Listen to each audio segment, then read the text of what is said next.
Marcus Rivera had been staring at his coffee for 20 minutes. The diner was nearly empty at 2 in the afternoon, just him and the steady hum of the air conditioning fighting against the Arizona heat. He rolled up his sleeves without thinking, exposing the intricate dragon tattoo that wound around his forearm.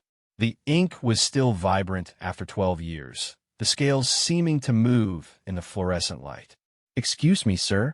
Marcus looked up to find a young waitress standing beside his booth. She couldn't have been more than 22, with tired eyes and bleached blonde hair pulled back in a messy bun. Her name tag read Sarah. She was staring directly at his tattoo, her face pale. "My mother has a tattoo like yours," she said quietly, her voice barely above a whisper. Marcus felt his chest tighten. The dragon tattoo wasn't something you just got at any parlor. It was specific, meaningful, earned. He studied Sarah's face more carefully, noting the way she held herself, the particular exhaustion in her eyes that he recognized too well. "Does she now?" Marcus replied carefully, setting down his coffee cup. "What unit?" Sarah's eyes filled with tears, but she didn't let them fall. "3rd Infantry Division. She was in Iraq during the surge." She paused, her voice catching. She's not doing so well these days." Marcus nodded slowly. He'd served with the 3rd ID during some of the heaviest fighting in 2007. The dragon tattoo was something they'd all gotten together after losing too many brothers and sisters. It represented the fire they'd all carried, the fight that had kept them alive when everything else tried to kill them. "What's her name?" Marcus asked. "Jennifer Hayes." "Well, Jennifer Morrison now. She remarried a few years back." Sarah wiped her nose with the back of her hand. "She used to tell me stories about her army days, but lately she just drinks and stares at the wall." Marcus felt something cold settle in his stomach. He remembered Jen Hayes. She'd been one of the toughest soldiers in their company, quick with a joke and quicker with her rifle when things got bad. She'd saved his life at least twice during their deployment. The last time he'd seen her was at the airport in Kuwait, heading home on different flights. "I know your mother," Marcus said simply. "She's a good soldier, a good person." Sarah's composure finally broke, and tears started streaming down her face. "She doesn't think so. She thinks she's worthless. She thinks everyone would be better off without her." The words came out in a rush, like she'd been holding them in for years. Her new husband, he doesn't understand.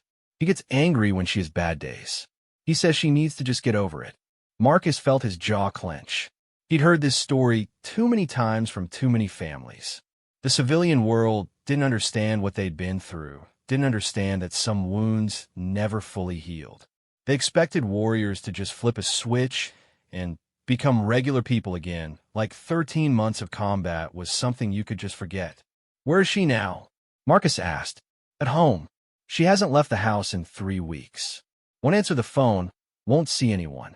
I'm scared she's going to." Sarah couldn't finish the sentence. Marcus understood. The statistics were brutal. 22 veterans a day, they said, though he suspected the real number was higher. Too many of his brothers and sisters had made that final choice when the weight became too much to carry. "I'd like to see her, if that's okay with you," Marcus said. "Sometimes it helps to talk to someone who was there." Sarah looked surprised. "You do that? You don't even know me. I know your mother. And I know what it's like to come home from hell and try to pretend everything's normal." Marcus pulled out his wallet and left a 20 on the table for his $3 coffee. "What time do you get off work?" 6 o'clock. "I'll pick you up. We'll go see Jen together." Sarah stared at him for a long moment, as if trying to decide whether to trust this stranger. Finally, she nodded. "Thank you. I don't know what else to do." Marcus stood up and put his hand on her shoulder. "You're doing everything right, kid. You're fighting for her, even when she can't fight for herself. That takes courage." As Sarah walked away to tend to her other tables, Marcus sat back down and pulled out his phone. He scrolled through his contacts until he found the name he was looking for, Tom Rodriguez, another veteran from their old unit who now worked as a counselor at the VA. If anyone could help Jen, it would be Tom. "Rodriguez," came the gravelly voice on the other end. "Tom, it's Marcus Rivera. I need a favor." "Marcus? Jesus, man, it's been what, 2 years? How are you doing?" I'm good, but I just ran into something. You remember Jen Hayes from our company? There was a pause. Yeah, tough chick. Save your ass in a firefight, kinda tough. What? Marcus explained the situation while watching Sarah work across the diner. She moved with the same controlled efficiency he remembered from her mother, but there was a weight on her shoulders that no 22-year-old should have to carry. Shit, Tom said when Marcus finished. That's a tough one. The family dynamics make it complicated. But yeah, I can help. Can you get her to come in voluntarily? That's what I'm going to find out tonight. Listen, Marcus, be careful how you approach this. If she's as far down as her daughter thinks, one wrong word could push her over the edge. Sometimes the best intentions. I know, Marcus interrupted. But I can't just walk away. Not from one of ours. After he hung up, Marcus sat in his truck in the diner parking lot and thought about his own dark period after coming home. The nightmares, the anger, the feeling like he was a stranger in his own life. He'd been lucky. He'd had people who understood, who didn't give up on him when he'd given up on himself. Not everyone was that fortunate. At 6 o'clock sharp, Marcus was back at the diner. Sarah emerged looking exhausted, still wearing her uniform. She climbed into his truck without saying much, just gave him an address on the other side of town. They drove in silence for most of the way, the desert landscape rolling past in the late afternoon sun. Finally, Sarah spoke up. What was she like over there? My mom, Marcus considered his words carefully. She was someone you wanted watching your back. Smart, steady under pressure, never left anyone behind. She used to make this terrible coffee in a beat-up old pot, but it was the only warm thing for miles, so we all drank it anyway. Sarah smiled for the first time since he'd met her. She still makes terrible coffee. Some things never change. Marcus glanced over at her. How long has she been struggling? It started about a year after she got home, but it got really bad after her first husband left. That was 3 years ago. Then she met Dave, and things seemed better for a while, but Sarah trailed off. But Dave doesn't understand what she's been through. He thinks she's weak. He doesn't say it directly, but I can tell. He gets frustrated when she has panic attacks or when she can't sleep. He wants her to be the woman he married, but that woman was just pretending to be okay. Marcus nodded. He'd seen it too many times. Well-meaning spouses who thought love could fix everything, who took their partner's struggles as a personal failure. They didn't understand that sometimes the most loving thing you could do was accept that some scars never fully healed. Here, Sarah said, pointing to a modest ranch house with a brown lawn and closed curtains. That's it. Marcus parked across the street and studied the house. It looked abandoned, despite the cars in the driveway. The mailbox was overflowing, and newspapers were piled up on the porch. These were all warning signs that he'd learned to recognize. Is Dave home? Marcus asked. He should be. He gets off work at 5. As if on cue, the front door opened, and a man in his 40s stepped out. He was wearing work clothes and had the soft look of someone who'd never been tested by real hardship. He walked to his car without looking around, as if he was eager to be anywhere but there. That's him, Sarah said quietly. He's been working late a lot lately. I think he's avoiding her. Marcus watched Dave drive away before getting out of the truck. Sarah led him up the cracked walkway to the front door. She used her key, calling out as they entered. Mom? It's Sarah. I brought someone to see you. The house was dark and stuffy, with the smell of old takeout and unwashed dishes. Marcus could hear a television somewhere in the back, playing too loud. Sarah led him through the living room toward the sound. They found Jen in the master bedroom, sitting on the edge of the bed in an old army t-shirt and pajama pants. She was staring at the TV, but Marcus could tell she wasn't really watching it. Her hair was unwashed, and her face was gaunt. But when she looked up and saw Marcus, something flickered in her eyes. Rivera. Her voice was hoarse from disuse. Hey, Jen, Marcus said softly. How you been, soldier? For a moment, something like her old self appeared. She straightened up slightly, and Marcus could see the warrior she'd once been. Then it was gone, replaced by shame and exhaustion. What are you doing here? She asked, not meeting his eyes. Your daughter's worried about you. Thought you might want to talk to someone who remembers what it was like. Jen looked at Sarah, who was hovering in the doorway. You called him? No, Mom. We met by accident. He saw your tattoo on my arm. I mean, he saw his tattoo that's like yours. Marcus rolled up his sleeve, showing the dragon that matched Jen's. She looked at it for a long time, and he could see her remembering the good times and the bad times, the brotherhood they'd shared, the promises they'd made to always watch out for each other. I'm not the same person you knew over there, Jen said finally. None of us are, Marcus replied. That's not the point. Then what is the point? Her voice had an edge to it now, the anger that sometimes came with the depression. Why are you here, Marcus? To tell me everything's going to be okay? To remind me how strong I used to be? Because I'm not strong anymore. I'm broken. Marcus pulled a chair over and sat down facing her. You want to know why I'm here?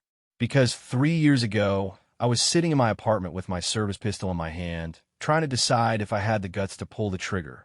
Sarah gasped from the doorway, but Marcus kept his eyes on Jen. I lost my job, my wife had left me, and I was drinking a bottle of whiskey every day just to make it through. I felt like a fraud every time someone thanked me for my service. I figured everyone would be better off without me. Jen's eyes had focused on him now, really listening for the first time. You know what stopped me? Marcus continued. I thought about you and Rodriguez and all the others. I thought about how we promised we'd always have each other's backs, no matter what. And I realized that if I killed myself, I'd be breaking that promise. I'd be abandoning my post. But I am abandoning my post, Jen whispered. I can't even take care of my own daughter. Marcus looked at Sarah, who was crying silently in the doorway. That kid drove across town to find help for you. She's working double shifts to pay bills while you figure things out. She's fighting for you every single day. You think that happens because you're a bad mother. She shouldn't have to. No, she shouldn't, Marcus interrupted. But she is, because that's what love looks like sometimes. And you know what? You taught her that. You taught her not to leave anyone behind, even when it's hard. Jen was quiet for a long time, processing his words. Finally, she looked up at him. What happened? After you almost. I got help. Real help from people who understood. It wasn't easy and it wasn't quick, but I found my way back. Not to who I was before. That guy's gone forever. But to someone I can live with being. Marcus pulled out his phone and showed her Tom Rodriguez's contact information. Tom's working at the VA now. He's good people, and he gets it. I can call him right now if you want. Jen stared at the phone for a long time. Then, she looked at her daughter, who was still standing in the doorway with tears streaming down her face. I'm scared, Jen admitted. I'm scared that if I start talking about it, I won't be able to stop. I'm scared that if people really knew what I've done, what I've seen, they wouldn't want me around their families. I know, Marcus said. I was scared too. But you know what I learned? The stuff we're carrying, it's too heavy to carry alone. It was never meant to be carried alone. Sarah stepped forward then, wiping her eyes. Mom, I know you think you're protecting me by keeping it all inside, but you're not. I can see you hurting every day, and it hurts me too.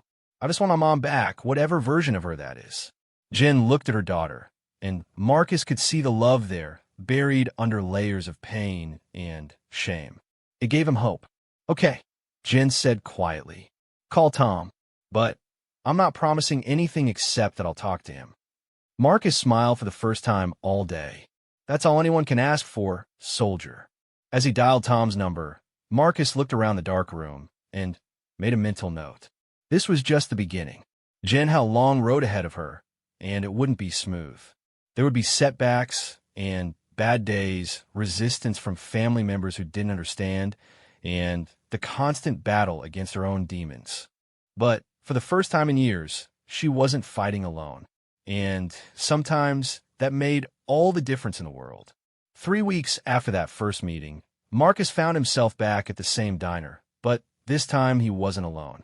Jen sat across from him in the booth, looking better than she had in months. Her hair was clean and pulled back, and while she was still thin, there was color in her cheeks again. More importantly, there was light in her eyes. Tom's group therapy sessions are helping, she said, stirring sugar into her coffee. It's weird, talking to other people who actually get it. For the longest time, I thought I was the only one who couldn't just come home and be normal again. Marcus nodded, remembering his own first group session years earlier. How's Dave handling everything? Jin's expression darkened slightly. Not well. He thinks therapy is making me worse because I'm talking about things he'd rather I just forget. Yesterday, he asked me when I was going to stop wallowing and get back to being his wife. What did you tell him? I told him that this is me getting better, not worse. That if he can't handle me working through this stuff, maybe he needs to figure out what he really wants from this marriage. She took a sip of her coffee and made a face. God, this really is terrible coffee. Marcus laughed. Almost as bad as yours was in Iraq. Hey, that coffee kept us alive during some long nights. It sure did. Marcus studied her face. How are things with Sarah? Jin's expression softened immediately. Better. So much better. She's been coming to some of the family sessions with me. I never realized how much my problems were affecting her. She was basically trying to be the parent in our relationship because I checked out. That's a heavy load for a kid to carry. Too heavy. But she's tough like her old man was. He would have been proud of how she handled everything. Jin's voice caught slightly when she mentioned Sarah's father, who had died in a car accident when Sarah was 15.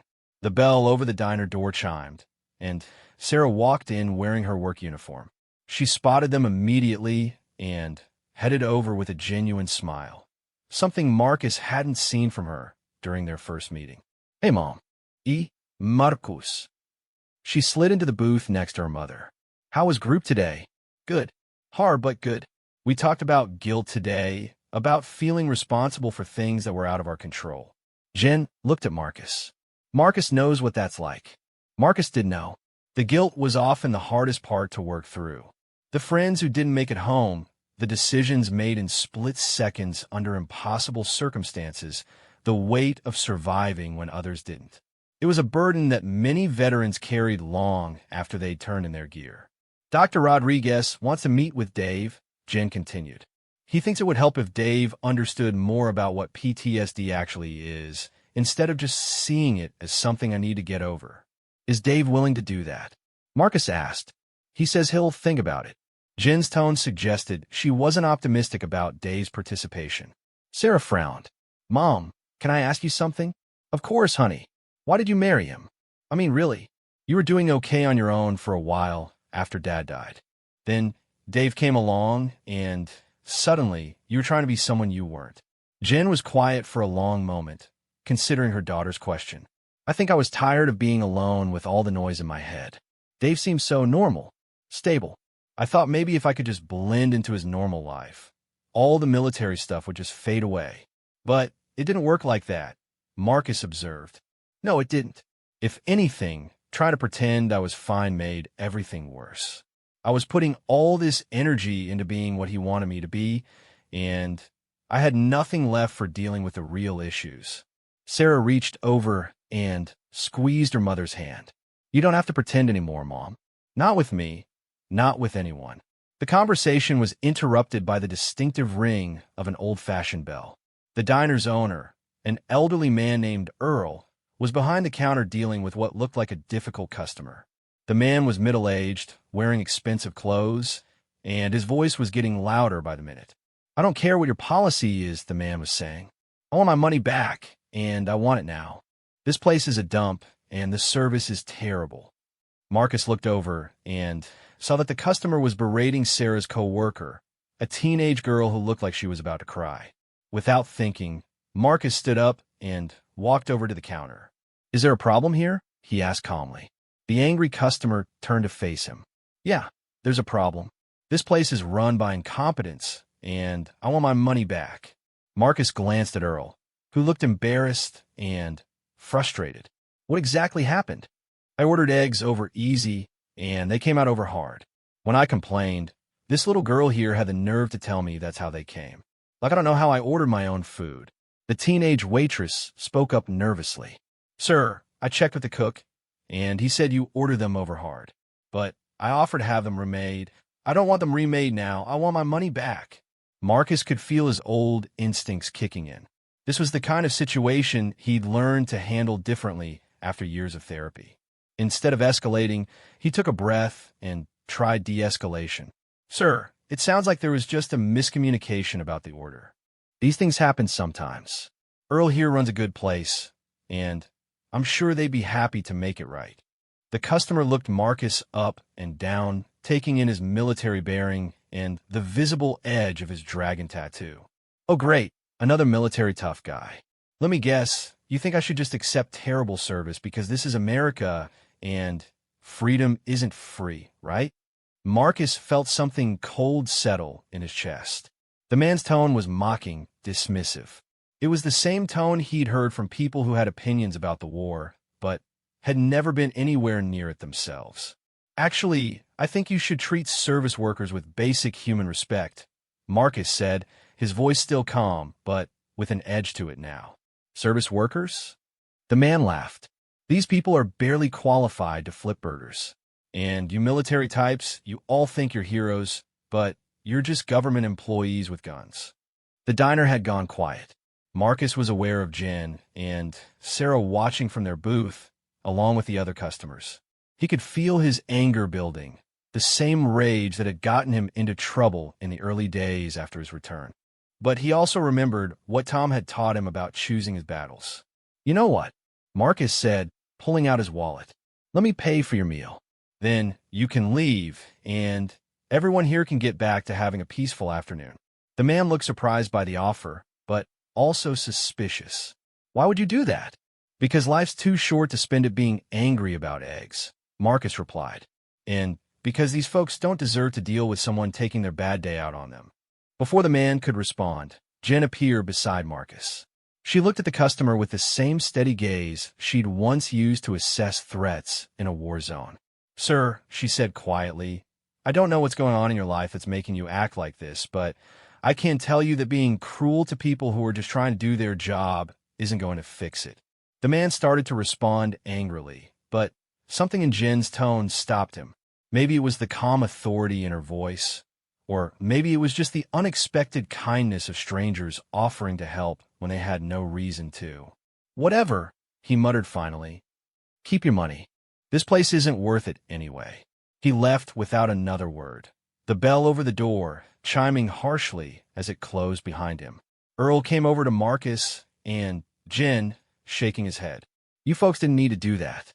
Some people are just determined to be miserable. No problem, Marcus said. We've all had bad days. As they walked back to their booth, Jen was quiet. When they sat down, Sarah looked at her mother with concern. Mom, you okay? Yeah, I'm okay.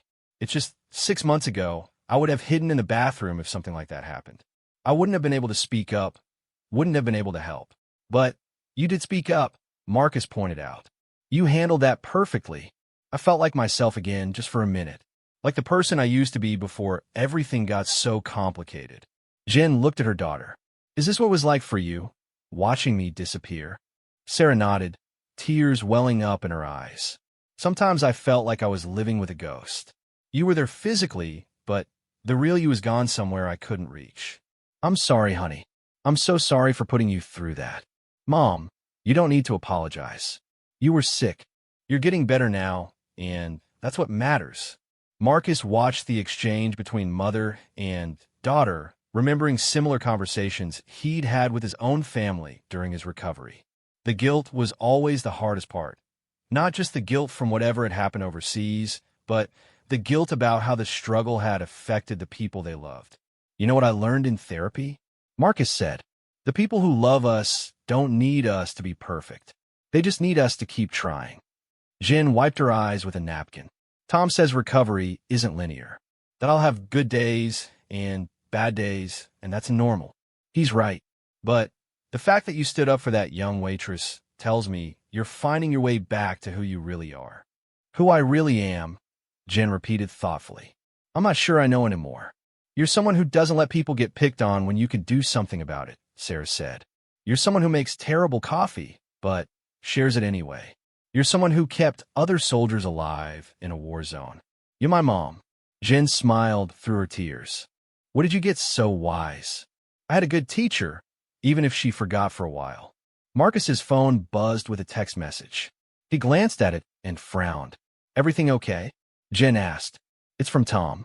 He wants to know if I can come to the VA tomorrow. Says there's someone there who could use a visit from a fellow dragon. Jen looked at him curiously. Another one from our unit? Sounds like it. Tom doesn't give details over text, but if he's calling me in, it must be serious. Do you want us to come with you? Sarah asked. Marcus considered it. The dragon tattoo created an instant bond between veterans from their unit, but it also meant they'd all been through some of the same hell.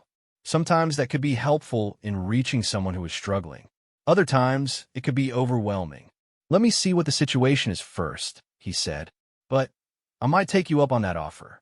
As they prepared to leave the diner, Earl came over with their check. This one's on the house, he said. Thanks for handling that situation earlier. That guy's been coming in here for months, always finding something to complain about. I was about to ban him anyway. You don't need to, Marcus started. I want to. Earl interrupted. You folks remind me of my son. He did 2 tours in Afghanistan. Came home different, but he's doing better now. Got help when he needed it. Found people who understood. Is he okay now? Jen asked. He's okay. Not the same as he was before, but okay. He works at the VA hospital downtown, actually. Says helping other veterans helps him too. As they walked out to Marcus's truck, Jen was thoughtful. It's funny how many of us there are, isn't it? Veterans struggling to figure out how to live in the world again. Too many, Marcus agreed. But also, more help available now than there used to be. People are starting to understand that coming home from war isn't as simple as getting on a plane. Dave still doesn't get it, Jen said. I don't know if he ever will. Some people can learn to understand, even if they haven't been through it themselves, Marcus said. Others, well, some people are only capable of seeing the world through their own experience. What am I supposed to do with that? Marcus stopped walking and looked at her seriously. You're supposed to focus on getting healthy, whatever that looks like. And you're supposed to surround yourself with people who support that goal. Life's too short to spend it with people who want you to be smaller than you are. As they drove home, Sarah asked the question that had been hanging in the air all day. Mom, are you going to leave Dave? Jen was quiet for a long time. I don't know yet, honey. I'm trying to figure out who I am when I'm healthy, and then I'll figure out whether that person can be married to Dave.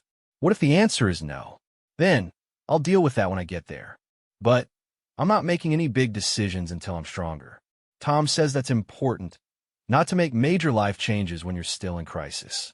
Marcus dropped them off at their house, noticing that Dave's car wasn't in the driveway again. Before they got out, he turned to face them both. I want you to know something, he said. Whatever happens next, whatever decisions you make, you're not alone in this. Sarah, you got my number. Jen, you've got Tom and the group and me. We're your backup now. Okay. Jen reached over and squeezed his arm. Thank you, Marcus, for everything. I don't know where I'd be without you showing up when you did. You be exactly where you are now, Marcus said, because you're strong enough to have figured this out eventually. I just helped speed up the process a little. As he watched them walk up to their front door, Marcus felt a familiar mixture of hope and concern that came with watching someone fight their way back from the edge. Jen was making progress, real progress. But he knew from experience that the hardest part was often still ahead. Learning to live with the parts of yourself that would never be the same, while building a life that made room for both the warrior and the person trying to heal. Tomorrow, he'd go to the VA and try to help another dragon find their way back to the light. Tonight, he'd go home to his own small apartment and be grateful for the reminder that sometimes the best way to heal yourself was to help someone else do the same. 6 months later, Marcus stood in the parking lot of the VA hospital, watching as Jen led a group of new veterans toward the building. She was wearing scrubs now, having completed a fast-track program to become a certified peer counselor. Her dragon tattoo was visible on her forearm as she gestured while talking to the group, and Marcus could see the confidence that had returned to her movements. The veteran they'd helped at the VA that day, Danny Morrison, no relation to Jen despite the shared last name, had been in bad shape when Tom first called Marcus. 3 tours in Afghanistan, surviving an IED blast that killed 2 of his best friends, and a medical discharge that left him feeling useless and forgotten. Like Jen, he'd been self-medicating with alcohol and isolation. Unlike Jen, he didn't have family fighting for him. It had taken weeks of patient work to get Danny to trust them enough to accept help. Marcus and Jen had taken turns visiting him, sometimes separately, sometimes together. They'd shared their own stories, their own struggles with coming home. They'd sat with him through panic attacks and talked him through the worst nights when everything seemed hopeless. Now Danny was 6 weeks sober and working part-time at a motorcycle repair shop.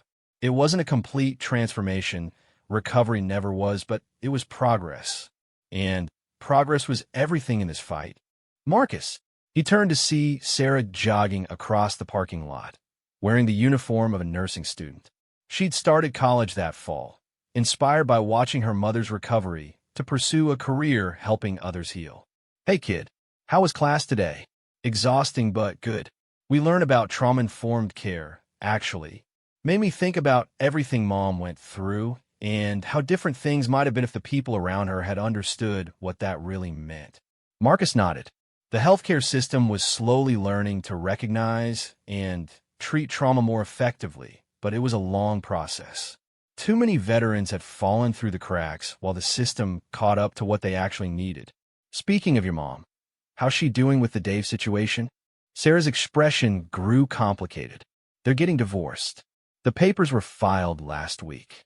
Marcus felt a mixture of relief and concern. "How's she handling it?" "Better than I expected, honestly." She said living with someone who made her feel guilty for getting better was harder than living alone. Dave wanted his old wife back, not the healthier version of her. That's tough, but sometimes that's what healing looks like. You outgrow relationships that were built around your sickness. They walked toward the building together, passing the memorial garden where bronze plaques honored veterans who hadn't made it home. Marcus always paused there for a moment, thinking about the friends whose names were carved in similar walls across the country. Inside, the VA was busier than usual. The afternoon support groups were meeting, and the lobby was filled with veterans in various stages of their own recovery journeys. Some looked like they were just starting to seek help, still carrying the weight of untreated trauma in their shoulders and eyes. Others, like Jen, had found their footing and were giving back by helping newcomers navigate the system. "Marcus, there you are." Tom Rodriguez approached them with a clipboard and his characteristic no-nonsense expression.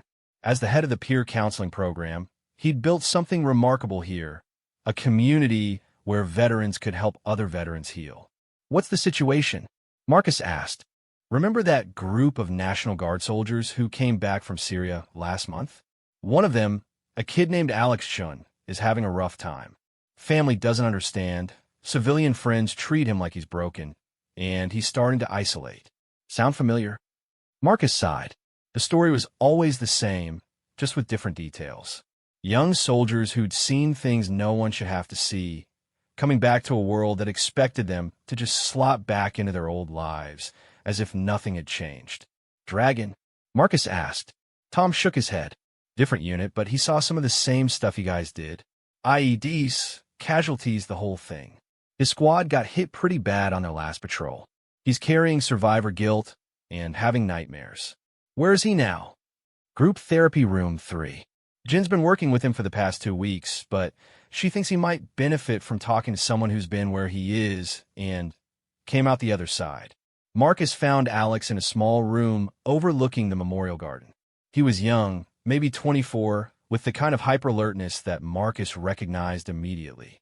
The kid was scanning the room constantly, positioning himself where he could see the door, never fully relaxing. "Alex, I'm Marcus Rivera. Tom thought we should meet." Alex looked him over warily. "You're the guy with the dragon tattoo that Jen talks about." Marcus rolled up his sleeve, showing the familiar ink. "That's me.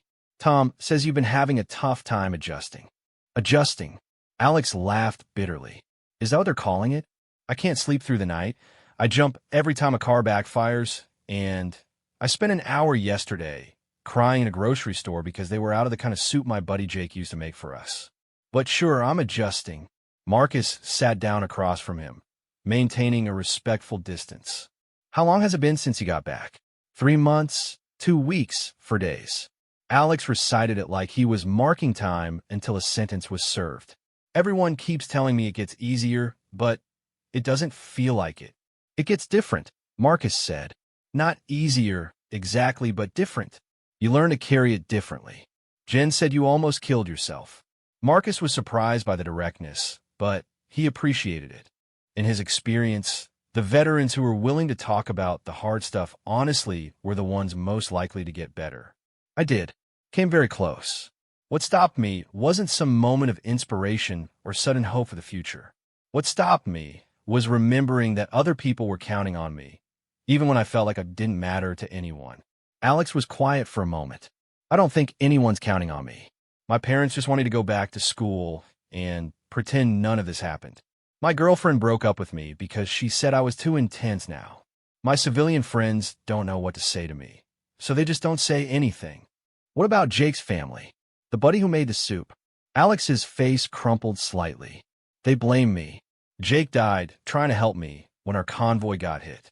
If I hadn't frozen up, hadn't hesitated, he might still be alive. There it was. The guilt that was eating Alex alive. The weight that was making it impossible for him to move forward. Marcus had carried similar guilt for years before learning how to process it in a healthy way. Tell me what happened. Alex looked surprised. What?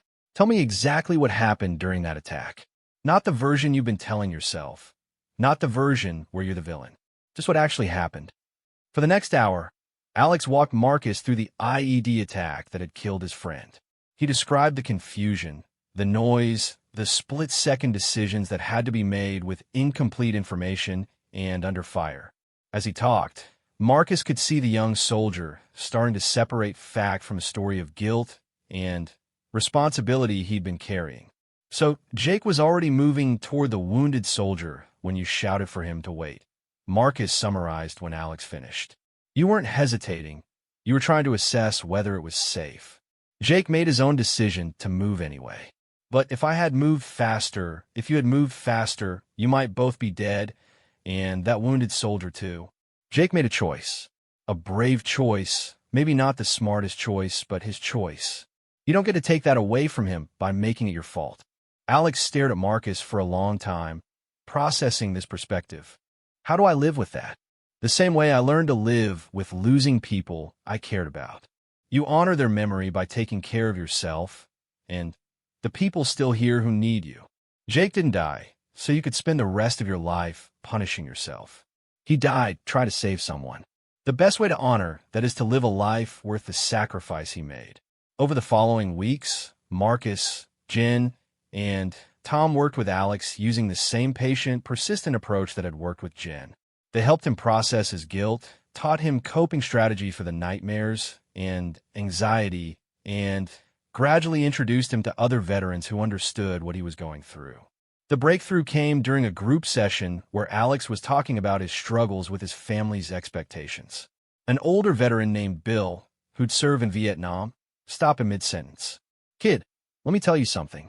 I spent 40 years trying to be the person my family wanted me to be after I came home.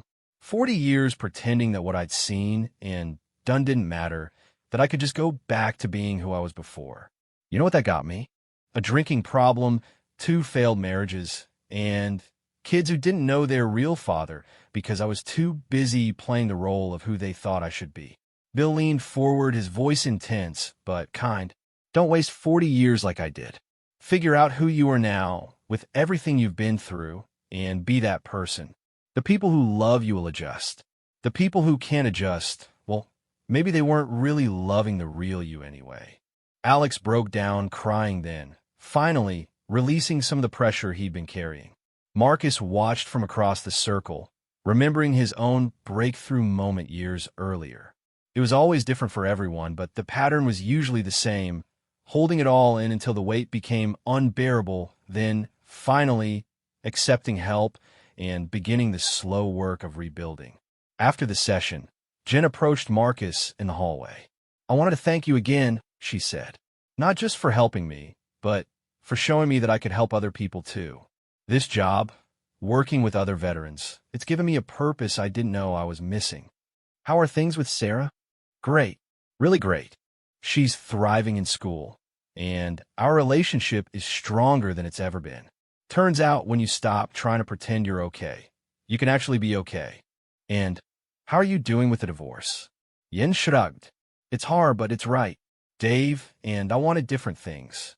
He wanted a wife who would put his comfort above her own healing. I needed a partner who would support me in becoming whole again. Those two things just weren't compatible. Any regrets? About Dave? No. About waiting so long to get help? Yes. But Tom keeps reminding me that I got help when I was ready to receive it, and that's what matters. As they talked, Marcus noticed Alex coming down the hallway with Sarah. The young veteran was looking better, more alert, but less hypervigilant, more present in his own body. Sarah was showing him something on her phone, and he was actually smiling. Is that? Marcus asked. Alex asked Sarah to help him write a letter to Jake's parents, Jen explained. Not to apologize. Tom made sure he understood that wasn't necessary, but to tell them stories about Jake that they might not have heard. Good stories, funny stories. Sarah's been helping him find the right words. Marcus felt something warm settle in his chest. This was how healing worked, not just individually but collectively. People who had been helped learning to help others, creating a network of support that grew stronger with each person who found their way back to the light. There's something else, Jen said, lowering her voice. Tom wants to start a family support group. For people like Sarah, family members who've been affected by their loved one's trauma. Would you be willing to help with that?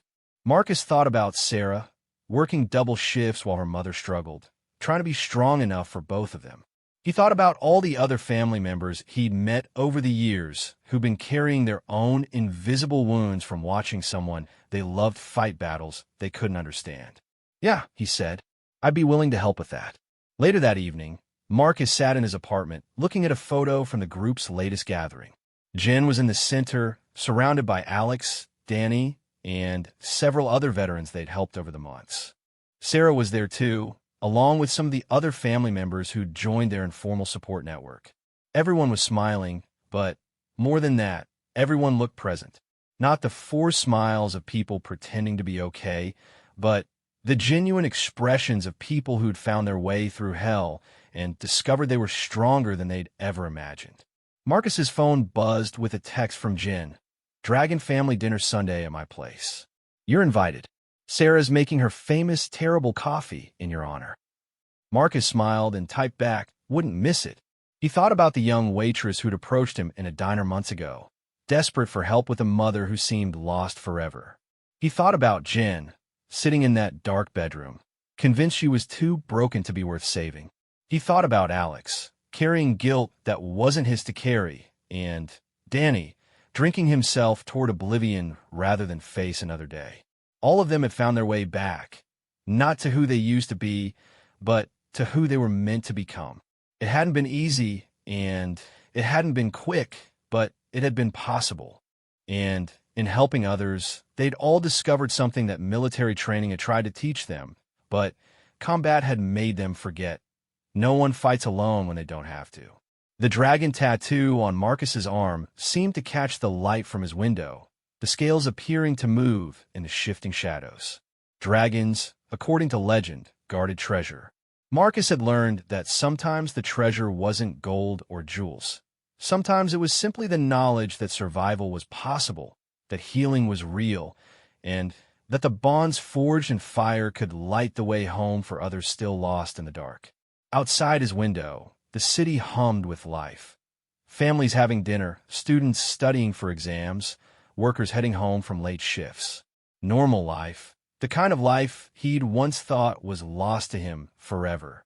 He'd fought his way back to this normalcy, not by forgetting what he'd been through, but by learning to carry it differently. Tomorrow there would be another veteran who needed help, another family struggling to understand, another person convinced they were too broken to be fixed. And Marcus would be there, along with Jen and Tom and all the others who'd learned that the best way to honor the battles they'd survived was to help others survive their own. The dragon family was growing, one rescued soul at a time. And in a world that often felt like it was falling apart, that was a kind of magic Marcus could believe in.